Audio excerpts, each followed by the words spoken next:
We're going to start this evening's class in child's pose. Now, depending on how your knees are, you might need to take them a little bit further apart if the hips are tight and the knees are tight. But if you can bring them a sort of more narrow stance, that would be great. One of the things that can help a little bit is if your knees are tight and your front thighs are tight, is to actually just place a block or a brick underneath the back of the thighs, or a cushion, or indeed a rolled up thick blanket like a sausage. And then when we come into the pose, we're going to see if we can bring the head down to the ground. Now, for some of us, that will be a bit of a stretch. So you can take the hands underneath. Again, you can use another brick or block or another cushion underneath the forehead to make it comfortable. If you can bring the hands head down all the way to the ground successfully without the bottom sort of lifting up towards the sky, then see if you can take the hands down towards your toes, and that will help let the shoulders relax out a little bit. And with a narrow stance, it's a little bit trickier to breathe into the belly. So it's more into sort of the back of the ribs and stretching out. And if you're if your body's not used to breathing in that way, then that can be a little bit of a challenge. If you find that you get a little bit anxious from being down there with the breath, then you can just let yourself lift up a bit further, not a problem. But we're going to stay in the pose for about 3 or 4 minutes. So we want to be comfortable.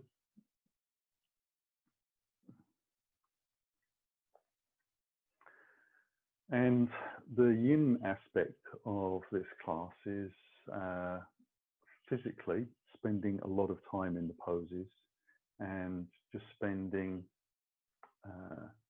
time with gravity and our body weight is drawing us down. But the mental side of it is to try and keep ourselves focused on what we're doing. The easiest way to do that is to really listen to your breath, questioning whether you can slow it down, find more space. How does it feel in the body to breathe in slowly and fully? What's the quality of that breath? Is it smooth? Is it all over the place? Not passing any judgments, but just really kind of getting used to how does your breath work on the mat, so it becomes more of a guide for future classes. And with that, we're able to be a bit more present and forget about the issues of the day and other things that might be calling for our attention.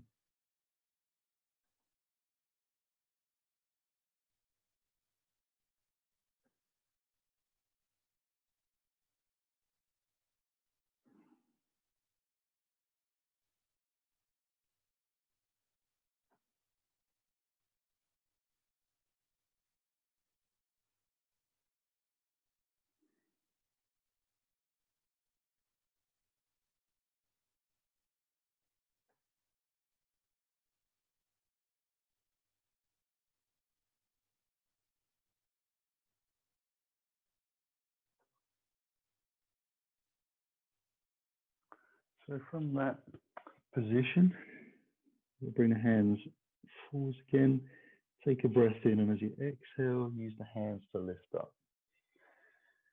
Take a couple of breaths just to let the blood sort of flow back into the body, so you get a feeling of a bit of a head rush. And then we'll lift up onto all fours, stretch the legs out a little bit. And then we're going to come down into a Sphinx pose. So we'll bring the elbows to the ground, forearms are parallel, and then we just walk in the feet back, letting the belly sink down to the floor. If you can, turn the toes in a little bit and the heels out so the thighs rotate inwards. And allow yourself to find a nice, easy place for the head to sit. So for some people like to look straight forward, some people like to drop.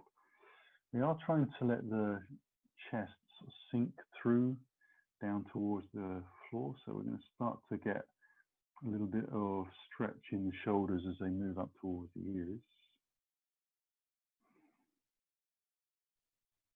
So if the elbows are too far back, as you drop your chest down, what happens is your arms collapse underneath. So you still want that upper part of the arm to be vertical, but letting your weight sink into it. hopefully you can start to let some of those lower back muscles release and feel that through the upper part of the buttocks. Everything just easing off a little bit.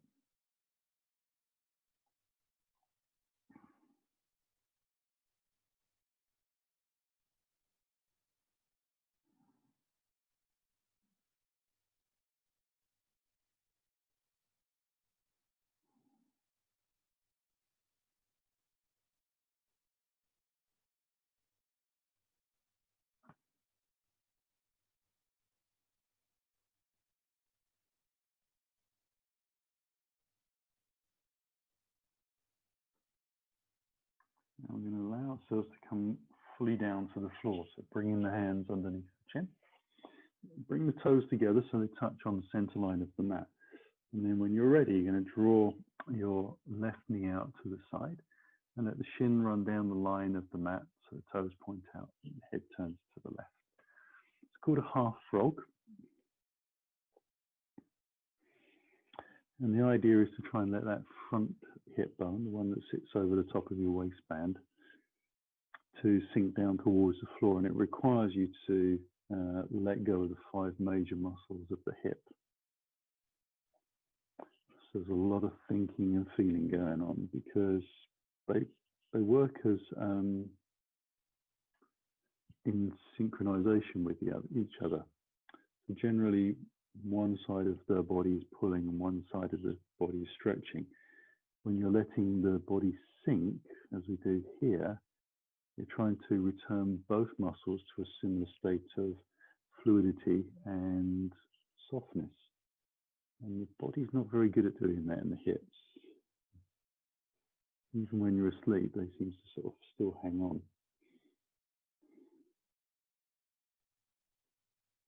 So it really is a mind over matter proposition.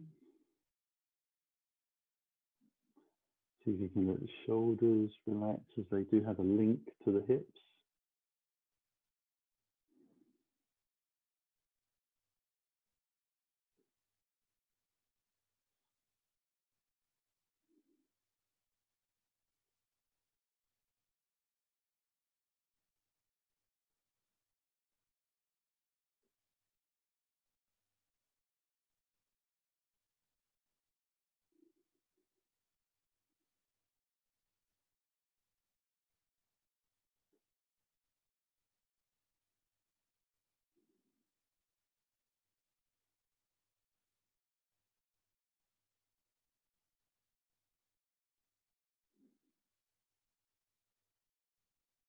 And we'll gently bring the foot back onto the mat. Slide the foot down the inside of the thigh towards the bottom of the mat. It's the easiest way to bring the knee back onto the mat. And then we're going to come up into that pose again. So we're going to take the feet hip distance apart, let the heels roll out a little bit, and press the palms down. Now, that's Sphinx pose. If you want to take that further, if it's available to you in your body, you can press the hands into the floor and allow yourself to lift the elbows away from the ground. But this is not a case of more is better or bigger is better. This is about whether you've actually got that capability in your lower back. And if you come up and it feels like a crushing weight in your spine, then it's not ready for that kind of stretch and you want to come back down again. It might just be that the disc space between each discs is a little tighter than some of the people that can lift right up, and in fact they could walk their hands right in towards their body and lift themselves up very high. In extreme cases of hypermobility, you'd be able to walk your hands right in towards your body, so the hands would almost be vertically underneath the shoulders. But if you're more kind of average, like my body, then allow those shoulders to sink up towards the ears and back, and the chest sinks forwards again, just as we did before. We keep the belly loose.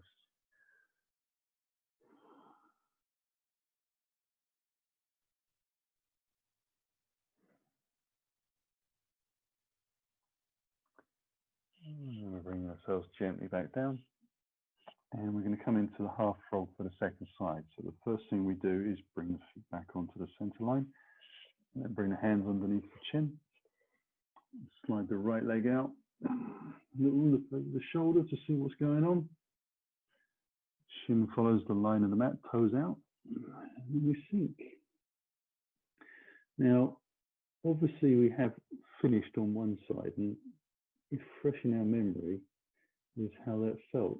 So when you come into the second side, if it feels a bit strange, a little bit tighter, it might be more to do with what your body remembers than the reality of where you finish. So difficult to make an immediate comparison.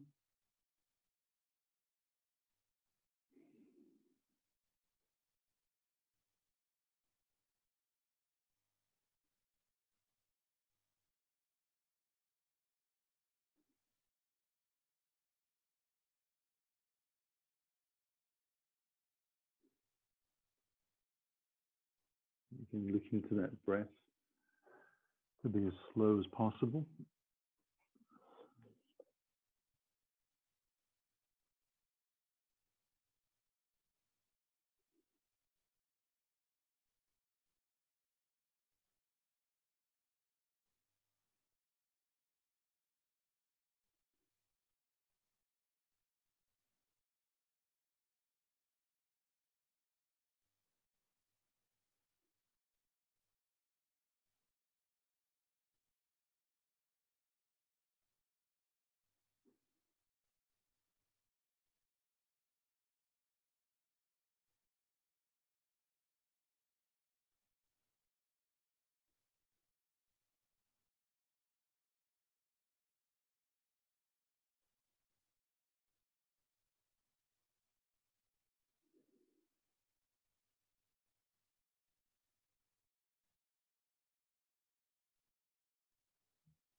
And start to bring that foot back onto the mat and slide it down.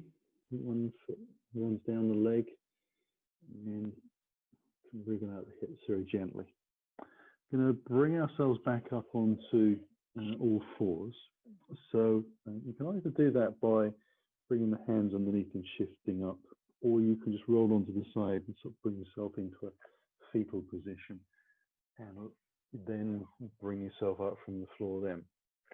Once you're on all fours, we're going to take that block, or it could be a brick, and we're going to put that towards the heels between the thighs, and bring the knees together, and take the feet out a little wider than we think perhaps our hips are, and then we slowly sit back down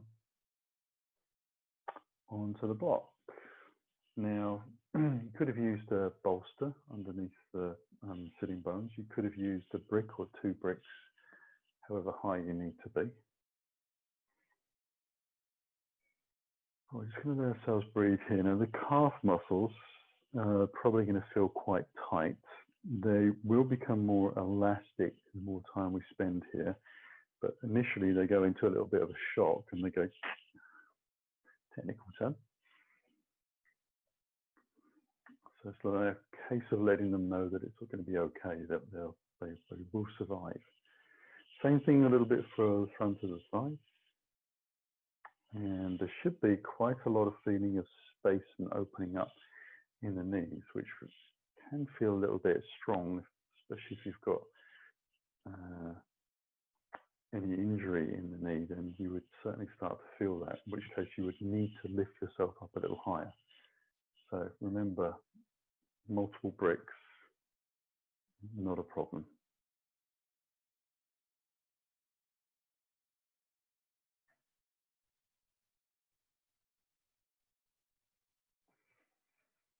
I'm trying to allow the pelvis to be in a nice neutral position so that the spine can lift easily without effort. The shoulders just roll out to the sides.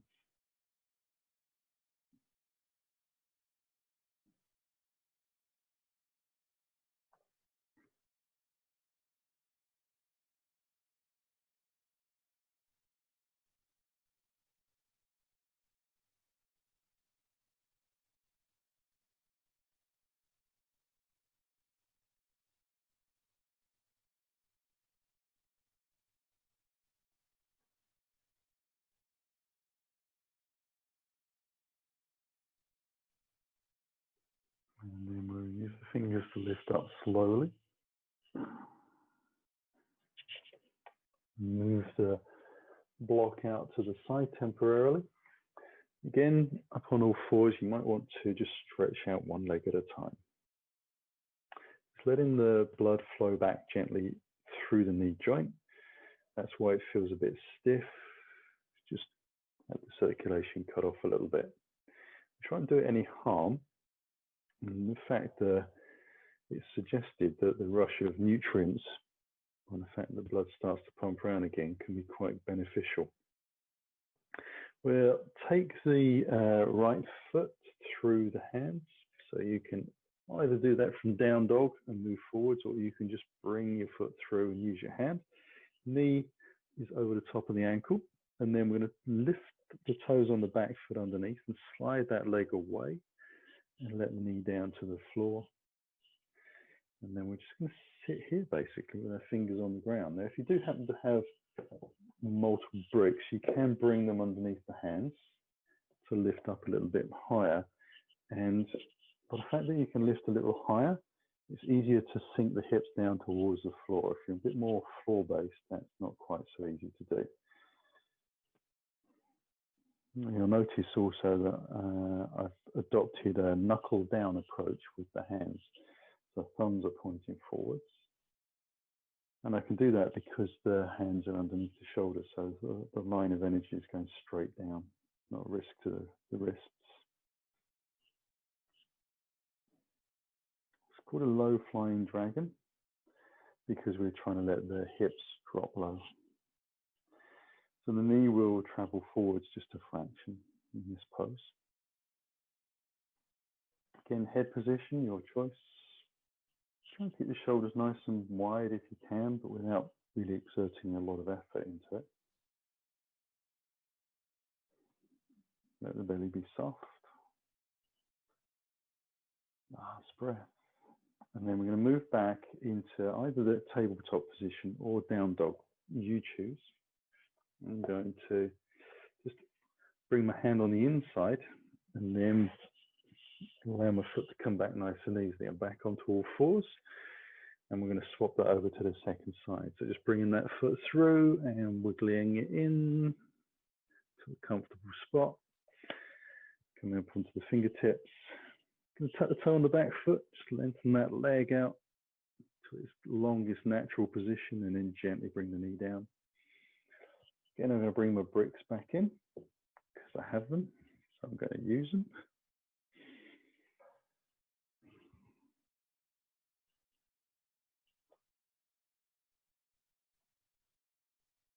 And again, because we're moving very deep into the hips here, we're finding the ends of our natural range of motion. And since the hips aren't symmetric,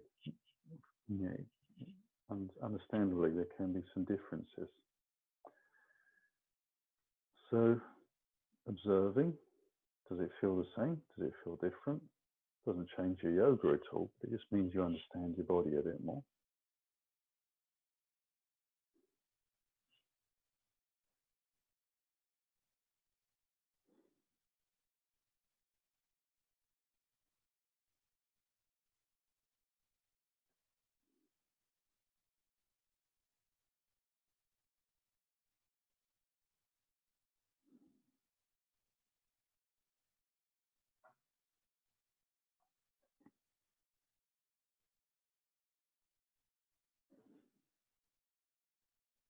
And then we'll ease our way back again. Or move into the down dog, whichever feels easier for you to do. Stretch it out. And then we'll come back down onto the knees again. We'll just sit down on the heels temporarily. So for the next pose, which is a low-hanging lizard, you can either use the bricks if you've got them, so you can put your forearms onto there, so you raise the floor up a little bit, or you can bring a bolster and put that to the front of the mat, which could be a rolled up blanket as well. It just brings the floor a little closer. I'm going to use my roundy cushion, and you could take a little breath from there. You're on all fours again, Now this time, rather than the feet coming between the hands, we take the left foot to the outside of the left hand. We're still going to lift the knee away from the floor on the right foot and slide the foot back down the mat. And then I'm going to see if I can bring my elbows down onto the ground or onto my blocks or blanket or whatever I've got. Now that might need or cause your knee to sort of hang out to the side and roll onto the side of the foot a little bit. It'll twist off to the side. Wherever it goes is where it's meant to be. You can untuck the toe at the back, allow the head to hang if that feels good. You might have come into that with slightly rounded shoulders, so maybe you can let those release a little bit as well.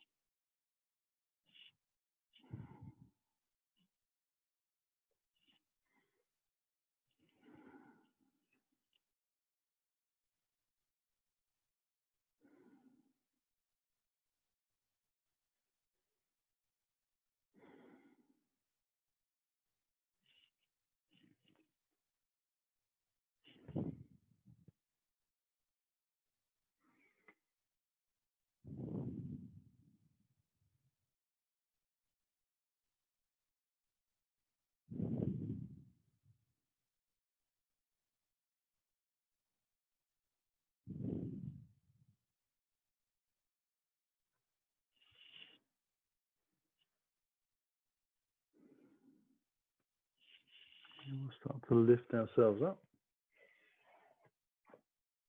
And I'm going to tuck the back toe underneath a little bit and draw the knee in and step back, but you could have moved into and through down dog if you wanted to. So both have the same effect, just holding here for a few seconds, a few breaths to let the hips reset back in a little bit. And then from either the all fours or the down dog, you take the right foot out to the outside of the mat. Tap the toe on the back foot underneath, slide the foot back a little bit further, let the knee down, and then start to bring the elbows down again.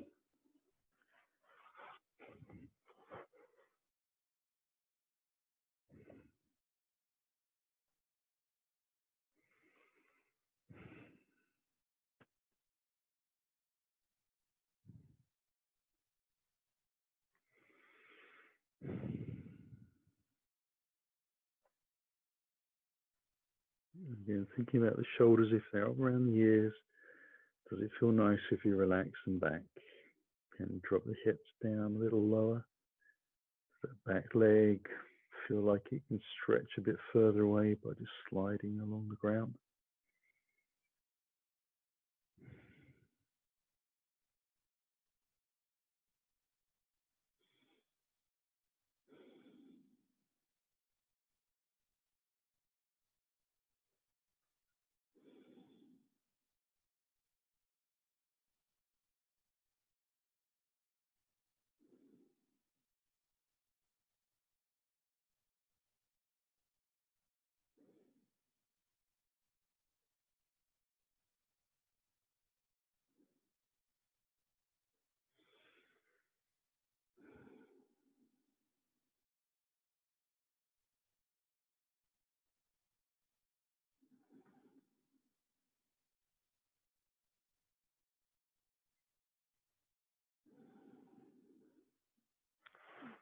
And we'll ease our way back out.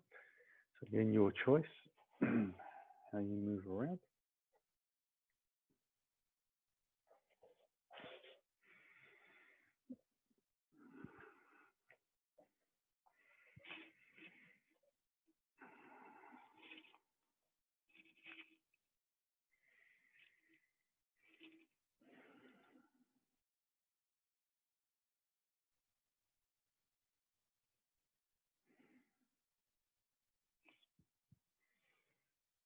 And then we're going to come down to the ground again, but we're going to take a seated position this time.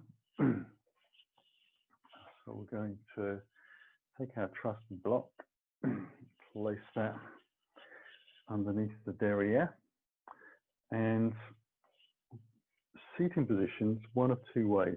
Now, if you're able to bring the heels into the groin, so that the shin's down on the floor, knees out to the side, and then you can bring the other heel in as well. So you're not crossing the ankles over, just bring heel to heel, then great. If you're not able to do that, then we're going to cross the legs at the shins rather than the ankles and take the feet out wide. And in whichever version, you'll wriggle your bum around a little bit to get onto the front of the sitting bones. So we're going to take that into a forward fold. So if your heels are in towards the groin, you can just take your fingers forwards. If you've got legs crossed like I have at the moment, a little bit further away, then you'll probably need to take the fingers out wide. And you're going to lean forwards. And as you lean forwards, think about drawing the chest up and lifting the hips over the thighs so they can gently roll down. So allow yourself to come in easy to see how that feels in the knees and the ankles and the hips. And then bring the hands forwards when you're ready, that shoulder distance apart. Now you might stay relatively high. You might be a little higher than me, even. But you might find that your body actually is quite tolerant to it, and you can take the hands out further and let the spine round a little bit and the head drop completely. Now, it's up to you where you go to. Again, one is not better than the other. We are trying to allow gravity to work in the body. So even coming forwards and bringing the elbows onto the ground, it works for me.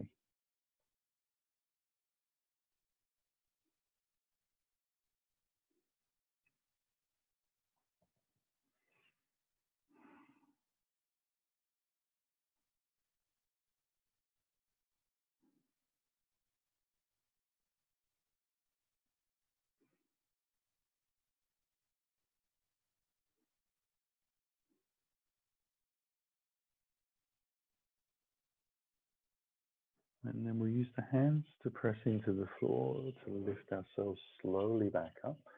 You're going to take a little snapshot in your head of which leg is in front.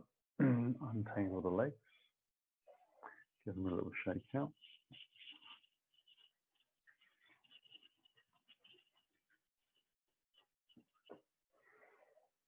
And then cross them over the opposite way,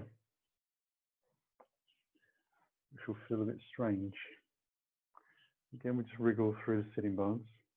Bring your hands wide or in front.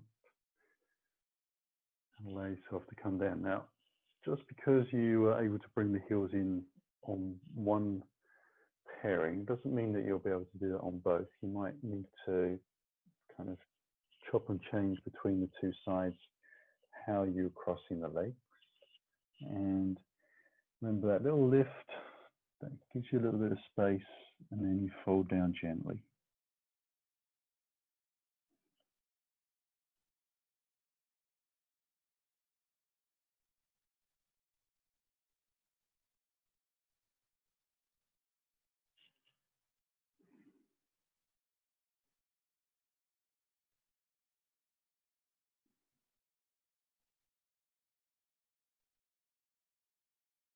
Strangely enough, because the hips and the buttocks are being stretched, it can trigger the lower back to get a little bit of a pull as well. So another area to listen into and try and soften and relax.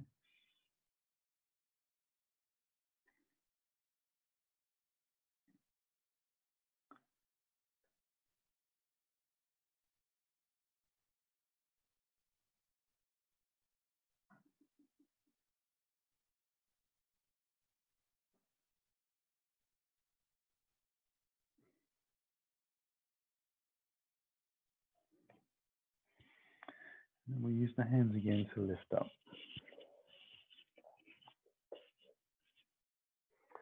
As we arrive, we're going to take the legs out wide.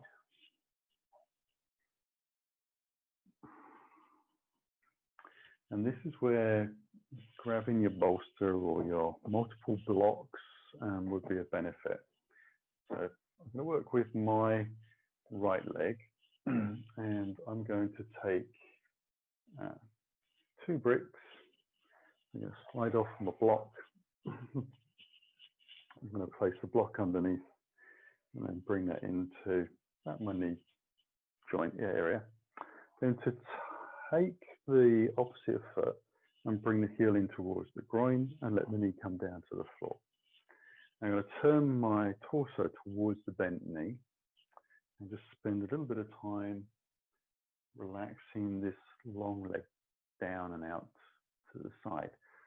So depending on your hips and the muscles in your legs, your foot might roll out to the side, it might stick straight up, or it might actually turn into the center. Wherever it's sitting, that's where it's meant to be. You're going to take a little breath now. We're going to take the hand which is towards the back of the mat around, and I'm going to stuff my hand down the back of my waistband just to keep it out of the way so it's easy on this shoulder. And take the hand that is closest to the front of the mat. Just take my hand around the back of my head very lightly. So the body, my chest is still pointing towards the bent knee. And then I'm going to lean forwards out to the side and see if I can bring my elbow down onto the bricks and blocks. Now, if you've only got one brick and block, you could actually just, takes a little bit more time, but you could put it on top if you can get it to play there and just rest like that. That's perfectly okay. What we're looking for is this nice smooth arc in the spine. So we're compressing the discs laterally to the side, but we're also very interested in letting our bent knee sink down to the floor. So again, although our focus might be on our upper part of our body, getting our elbow to touch something, the bent knee and that hip that we're letting open up, that's where the focus is.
And then we'll draw the belly in a little bit and let ourselves lift up. Move the paraphernalia around a little bit as we lengthen both legs out wide again. And we'll draw the opposite heel in. And then we'll set ourselves up with our bricks and blocks again. So it's kind of a guesstimate where you put it to start with. You don't really know how long your body's going to be when it folds over. Let's see if we can let this leg relax first, the long leg. Just turn the body in towards the bent knee and just use the hands to help with a little bit of support. So the first part of this pose is rotation through the spine.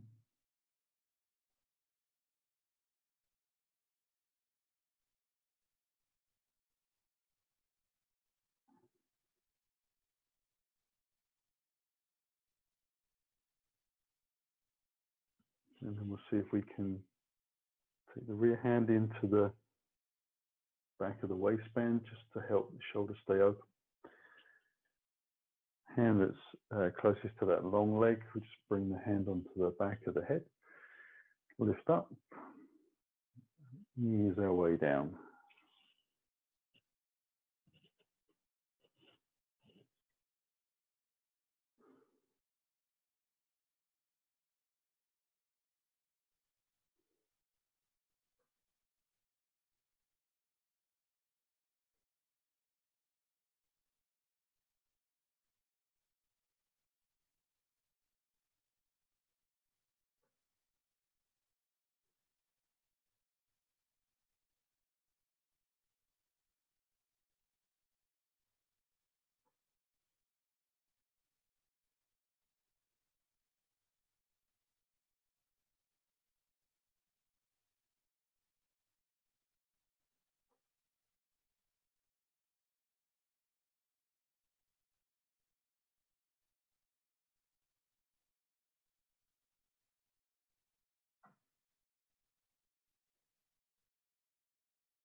We'll take a little breath from there.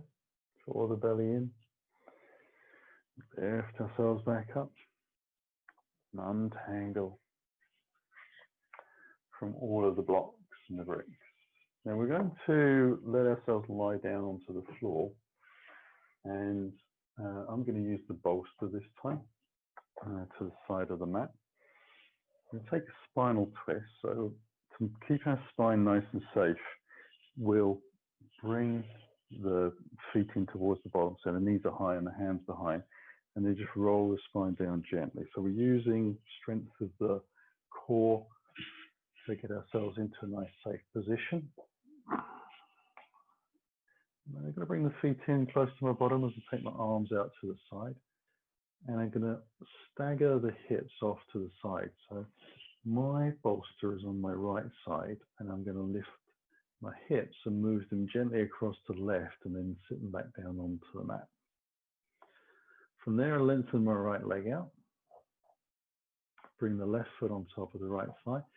Turn the hips gently towards the bolster on the right side, and then see if I can get my knee to be supported, and bring the shin and the foot into the same place.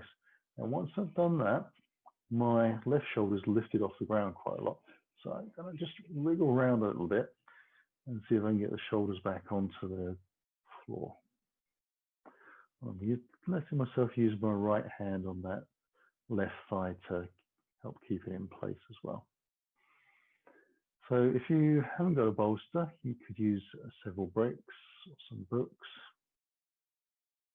Just allowing the leg to be supported.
I'll take a little breath from there and roll ourselves gently back.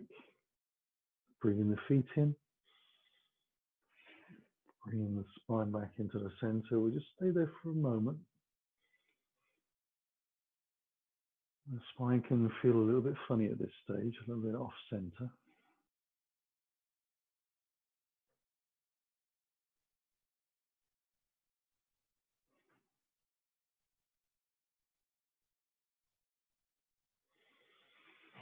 So we'll start to work to the other side. Just going to move the bolster across.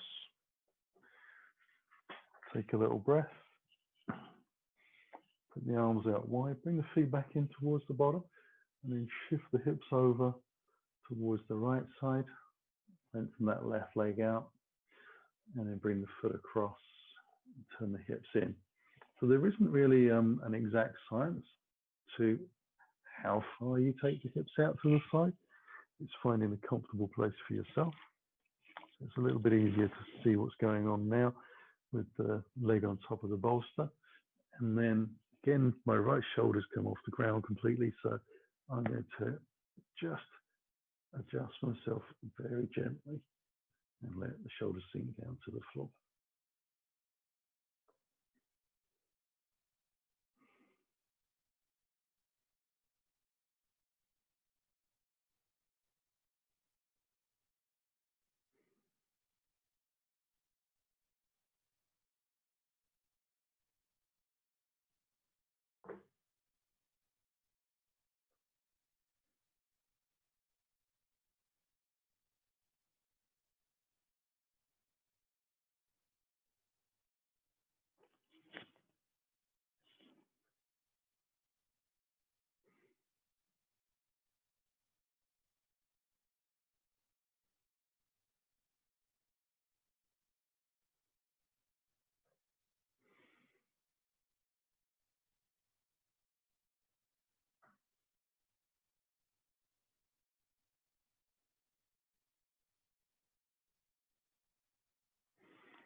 And I'll let myself come back again. So just bringing hips back into the center, just spending a moment here. Letting the spine balance itself out. And then we're going to come into happy baby pose or saddle pose. So you're going to bring the knees in towards the body and take the hands on top of the knees. And then the knees roll out to the sides as far as they want to go. You bring the hands down the shins towards the ankles. And then you're going to lift the soles of the feet towards the sky, nice and wide. And I'm holding on to the ankles. Now, if you're able to do this pose and get your hands around the outside of the little toe easily, that's fine. But we want the spine to be very, very flat, back of the neck long. And for some of us that are a little tighter in the hips, even after doing all those stretches, this is a nicer place to relax into.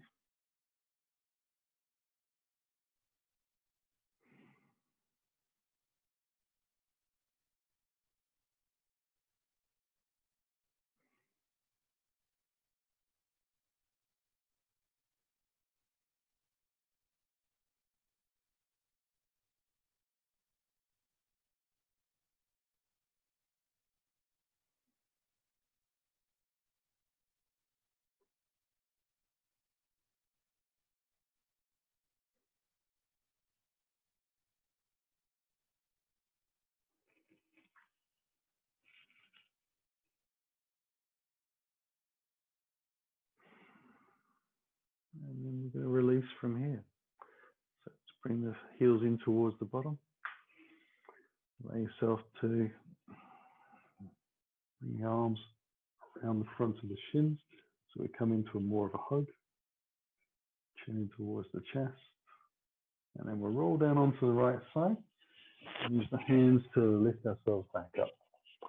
As we come back up, we'll bring ourselves back up onto all fours.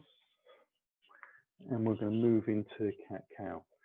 So just making sure the hands are underneath the shoulders, knees are underneath the hips. Roll the shoulders back a little bit. Draw the chest forwards as we breathe in.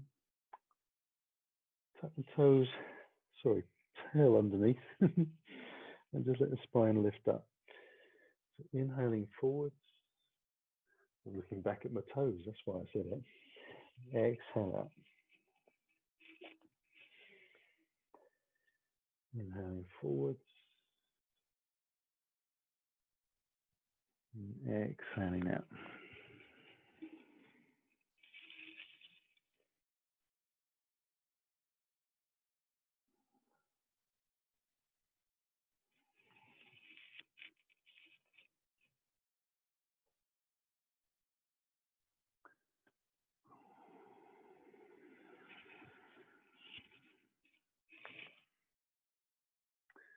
I'm going to let myself stop in this tabletop position.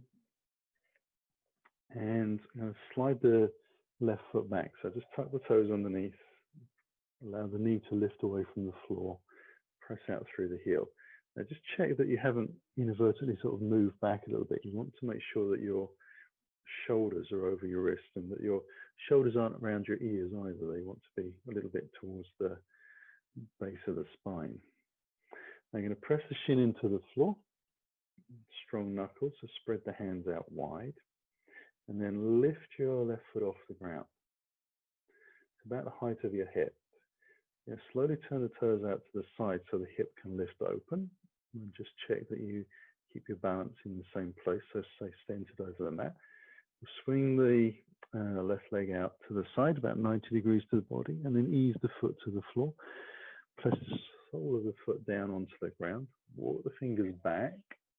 Let ourselves lift up. Bring the hand onto the hip. Now, if everything feels comfortable, you're going to take the right arm up towards the sky and extend that over towards the left. Now, as you do, you want to press the foot down into the floor on that long leg so the inner groin starts to get a little bit more of a stretch, but they're also giving a little bit more support to the hips. Again, feeling a stretch down the side of the body. We'll bring the hands back in and down to the floor. To lift up, we're just going to slide the foot to the back of the mat. So a nice easy version. Knee comes in. You'll tuck the toes on the right foot underneath and slide that leg back. Take a little breath. When you're ready, draw the belly in, lift the foot. Again, just keeping yourself centered over the mat. So if you notice your sort of hip has dropped out, your shoulders move around, and your spine sort of tweaked out to the side a little bit, you want to bring yourself back into a nice long straight line. You'll turn the toes out to the side, so the hip lifts. You'll slide or swing gently the foot forwards, 90 degrees to the body. Press the sole of that foot down as you bring the fingertips back. Lift up. Check that your knee is vertically underneath you. Shin's pressing down a little bit. The hand comes onto the hip. See how that feels in the hip. If it feels fine, then you can take the side bend as well. Either way, you're still pressing that foot down into the floor very gently.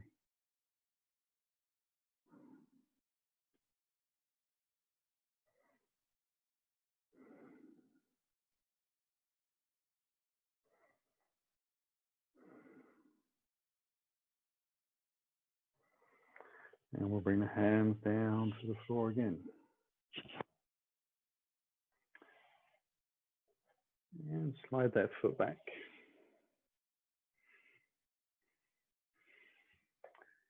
Now from that all fours position, we're going to tuck the toes on the left foot underneath and slide that back. Now we're going to slide the foot out to the side, but we're going to come past 90 degrees and take it as far forward as we can with a straight leg. Once you've done that, you're going to tuck the toes of the other foot behind you underneath and allow yourself to pivot on the heel. Bring the foot underneath your sitting bone as you sit back. Allow yourself to take a little breath and see if you can lift the knee away from the floor and come up onto the fingertips. You can bring the hands on the inside of that leg and try and open the groins out a little wider if you wish.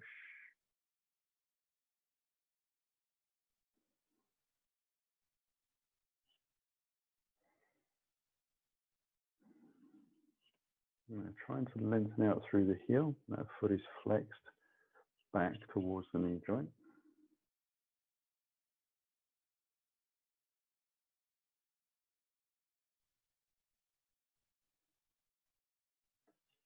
And then we'll come back into that. We'll let the knee come to the floor.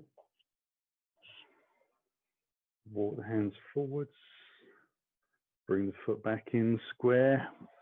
And slide that leg back. And then once we've arrived, we'll just do the same on the last side. So taking the right foot back, slide the leg out to the side as far forward as you can. Tuck the toes on the back leg underneath. Pivot on the front heel. Use your hands to keep yourself safe. Lift the knee away from the floor if you can. And take the knee out to the side. Let yourself lift up onto the fingertips. So, long leg, toes towards the sky. You lengthen out through the heel a little bit. You'll feel the inner groins working a little bit more as you do that. Strangely enough, the more you stretch out, the less the stretch feels.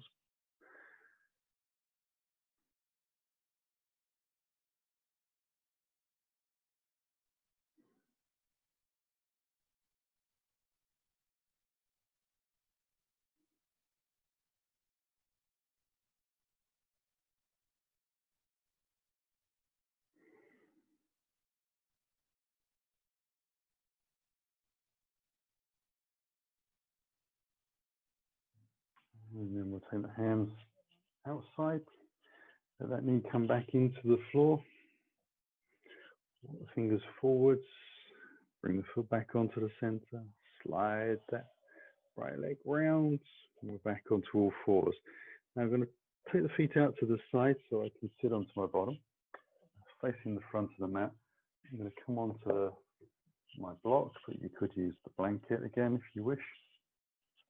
And I'm going to tuck my right leg underneath so that my right foot is to the left hip. And then take the left foot over the top. Take a little breath. And then lift the right hand to the sky, rotate round into a gentle twist. Now you can keep the chin just facing where the heart is. We've done a lot of twists and side bends today, so this is really just to allow the arm and the leg to counter a lever towards each other.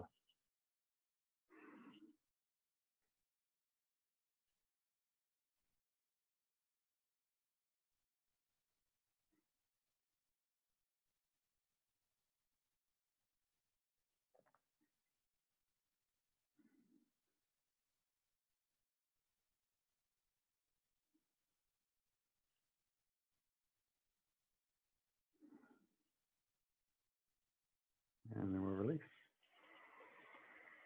And take it into the final side.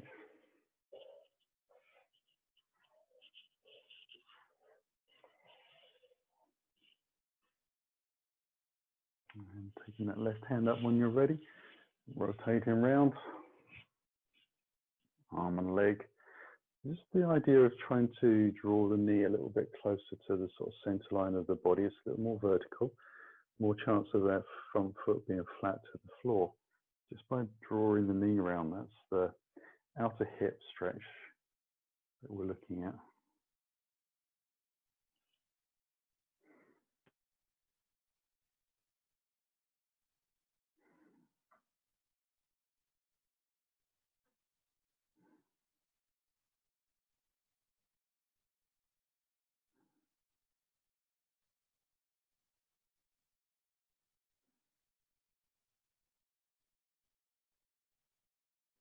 And then we can release from there.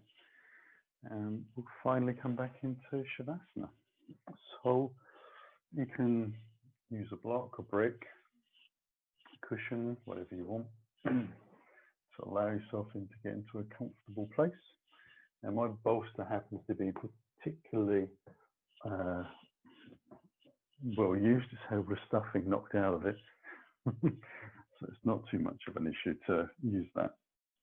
If you've got a brand new one, probably wouldn't be very comfortable. This is quite nice for my body. And let the hands come out to the side. Keep the knees high for a moment. Let the feet move a little wider apart.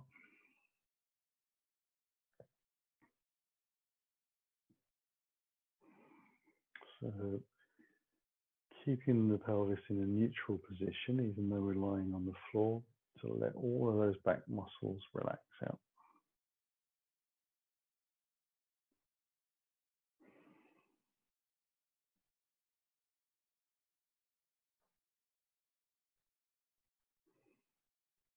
And then if you really think that the back muscles have relaxed as much as they can, as much as you can, then you can walk the toes and heels out to the corner edges, just crabbing out towards the front end of the mat.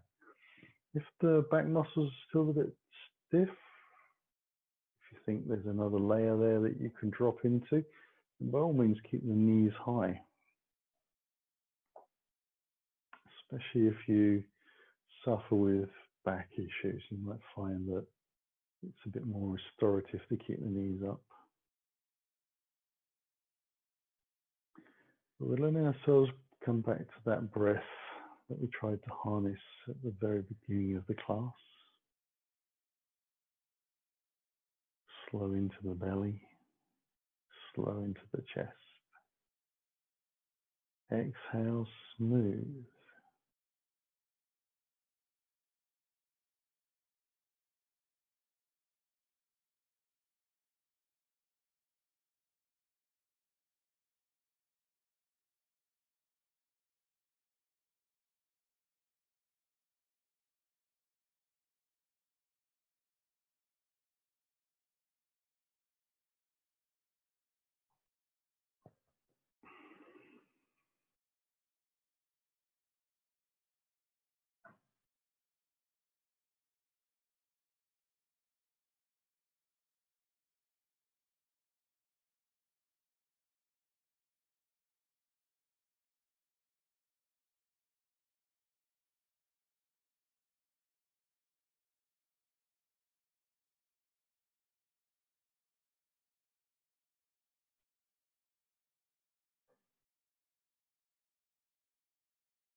We'll begin to stretch the fingers and toes.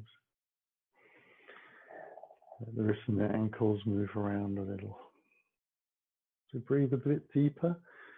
You can take that into a stretch, whatever it looks like, whatever it needs to feel. And then finally, we'll bring those knees back in towards the body, a leg at a time. And a final hug, rock, rolling around with the hips, whatever feels good. And then we'll slowly roll onto our right side. And use the hands to gently press into the floor to lift back up. Coming back into a seated posture, using the props however you feel benefits you the most. And letting the hands come in towards the heart. We'll take a breath with the eyes closed. Let the chin drop. As the belly draws in, the body bows down. Sealing our practice for the evening. On the inhale, use the breath to build the spine for us until we can lift the head easily and open the eyes. Namaste. Have a lovely evening.